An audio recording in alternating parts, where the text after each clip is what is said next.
நான் மீஷோவில் இருந்து ஒரு சாரீ ஆர்டர் ப்ளேஸ் பண்ணியிருந்தேன். அதோட ரிவ்யூ பார்க்கலாம் ஃப்ரெண்ட்ஸ். இதோட ரேட் பார்த்தீங்க அப்படின்னா 348 ரூபா. சாரீ பார்த்தீங்கன்னா வந்து சூப்பராகவே இருக்குது. இது சாரியில் வந்து 4 கலர்ஸ் இருந்தது.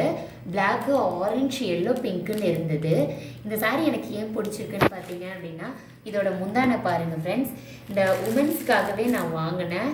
கேர்ள்ஸ் வந்துட்டு பார்ட்ஸ் வச்சிட்ருக்கிற மாதிரியே இருந்தது. ரொம்பவே பிரிட்டியாக இருந்தது. அது இல்லாமல் பார்த்திங்கன்னா சாரீ ஃபுல்லாக வந்து சிங்கிள் கேர்ள்ஸ் வந்து இந்த மாதிரி பார்ட்ஸ் வச்சுருக்க மாதிரியும், இடுப்பில், தலையில் இந்த மாதிரி வச்சிட்ருக்கிற மாதிரியே இருக்கும். பார்டர் வைஸ் பார்த்திங்க அப்படின்னா இந்த மாதிரி கேர்ள்ஸ் தான் இருக்கிற மாதிரி இருக்குது. ரொம்பவே சூப்பராக இருக்குது. 348 ரூபா, அதாவது 350க்கு வந்து ஒர்த்து தான். ப்ளவுஸ் பார்த்திங்க அப்படின்னா ரன்னிங்லேயே வருது ஃப்ரெண்ட்ஸ். இது மீஷோவில் வந்து நான் உங்களுக்கு பிக்சர் அட்டாச் பண்ணுறேன், வேணுன்னா வாங்கிக்கோங்க. நம்பி நீங்கள் வாங்கலாம். தேங்க்யூ.